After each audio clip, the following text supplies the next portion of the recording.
Hey vloggers, welcome back to another video.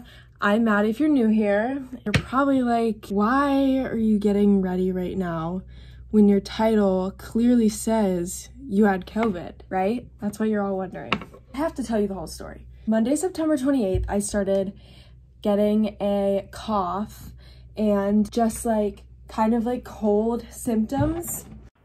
Guys, I'm in such a rush in this video. I was going to a birthday party for my friend.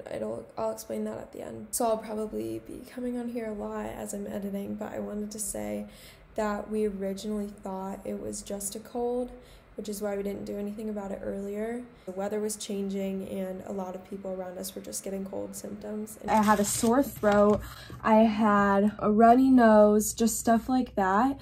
And that went on for about 3-4 days, right?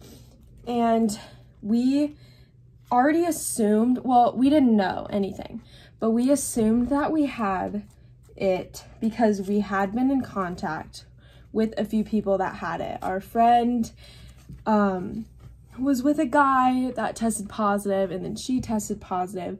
So we were like, we need to quarantine in our dorms. So we were quarantining from that Monday to, when did we get our random testing? Well, we were supposed to go on Tuesday. So we probably got an email that weekend saying that we had to get random tested.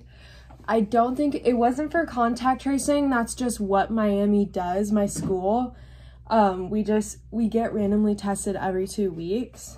So by that time, around Saturday or Sunday, I started to lose my taste and my smell, which is a very common symptom of COVID if you aren't familiar.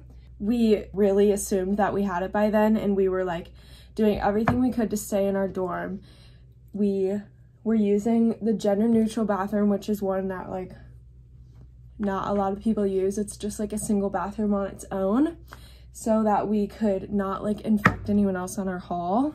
And we were just like staying inside and ordering food to our dorm so that we wouldn't have to see anyone or go to the dining halls or anything. So I fully believe that we handled it the best way possible. So we go to get tested Tuesday morning, right?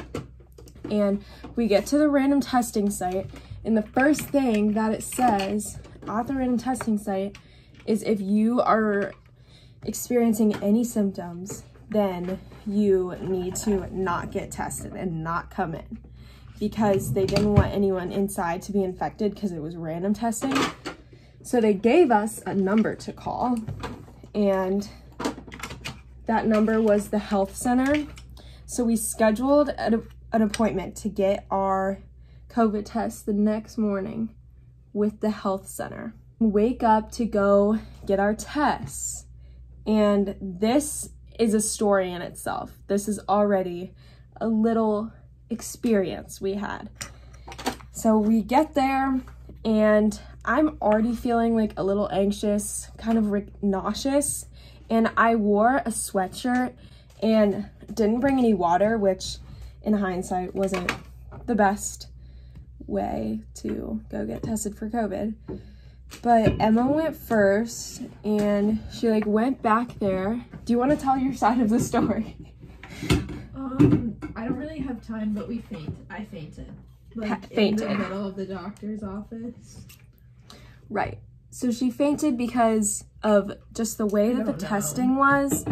Like, probably it's up your nose. We were sick. Yeah. And we walked a mile there, and it was hot, and we were anxious. Well, I was. Yeah. So I started to feel kind of nauseous and scared. Also, like, they were taking my heart rate, my blood pressure, and they were like, your blood pressure's really high, like, you need to lay down. So I'm laying down, and they like are bringing me Gatorade and stuff and crackers or whatever. The doctor took my blood pressure like 3 times, and then after, I didn't even mention that they took the test. Like, obviously they took the test, and I eventually felt well enough to leave. The test itself wasn't bad at all. It was just like the nose swab one, and it didn't even go up that far.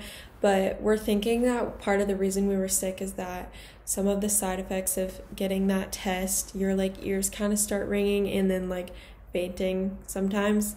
But Emma thinks that's why she fainted, and then I don't really know why I felt sick. I'm thinking it was just in my head, but yeah, the test itself wasn't bad, so don't be scared to go get a COVID test, because that was like the real deal too. We got out of there and took a bus back. We started quarantining for a long time because, you know, after you get a test, you have to quarantine. So basically just doing what we were already doing. When did we get our results? Thursday night. I go on my chart, which is where you get your results, and it's said new test results, and we look at it and it's positive. Oh my god, it's positive. Oh my god. Oh.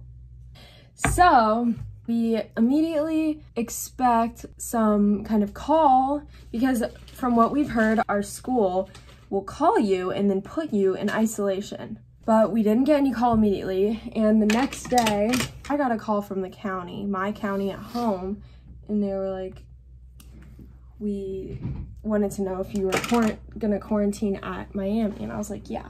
So they were like, okay, we'll transfer your stuff to Butler County.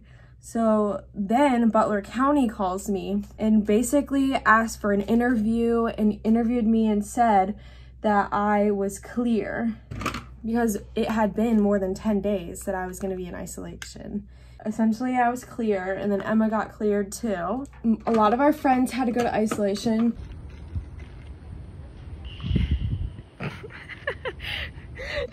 And they said it was fine, and they like bring you food and stuff. Luckily, we didn't have to deal with that, which I'm really happy that we didn't. If you watched my last video, that's basically what was going on all week that I was like a little on edge about. Wednesdays when we got our test. So now you know. We are both fully cleared, and it is now a Saturday, so we are back on our college grind. We're going to a birthday party for one of our friends tonight. Basically, just everything is okay now. We didn't really have a problem with food or anything. And our haul, in one of my last videos, it was on purple, like level 4. And it's back to level 3 now, which is good. And our like floor still is on the same level. So we're completely fine, honestly. This is the final look. Thanks for getting ready with me. Basically, just a little disclaimer, we were being very safe. We got it because a lot of people here got it. We didn't get it because we were being ignorant about it. I was basically just saying that I'm fully aware, both of us are fully aware that it's a very dangerous situation, and we didn't take it lightly. Like I said, we weren't being ignorant. It was something that happened because of where we are and where we live, close quarters to each other. Stay safe, wear your mask, wash your hands, and try to contain the spread. When we're really lucky to be okay and have the experience that we did. If you have any other questions about my quarantine experience in college, you can comment them below. Like, subscribe. That's basically it. I will see you guys next Monday for another video. Bye.